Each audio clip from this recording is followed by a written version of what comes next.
5 শ্রেণীর এমন নারী আছেন যাদেরকে কোনো হিসাব নিকাশ ছাড়াই জাহান্নামে নিক্ষেপ করা হবে।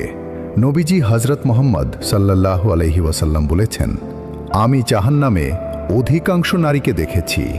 এর কারণসমূহ হল, নম্বর 1, যে নারী তার স্বামীর প্রতি অকৃতজ্ঞ। স্বামী যতই উপকার করুক না কেন, একটি কথায় সে বলে বসে, তুমি আমার জন্য কী বা করেছ। নম্বর 2, যে নারী পর্দাহীন থাকে, ফ্যাশনের নামে নিজের শরীর প্রদর্শন করে। নম্বর 3, যে নারী স্বামীর অবাধ্য, ঝগড়া বিবাদ ও খারাপ ভাষার মাধ্যমে সংসার ধ্বংস করে।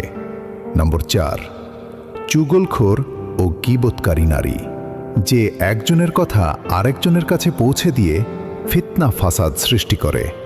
এমন জিহ্বা কিয়ামতের দিন আগুনে পরিণত হবে। নম্বর 5,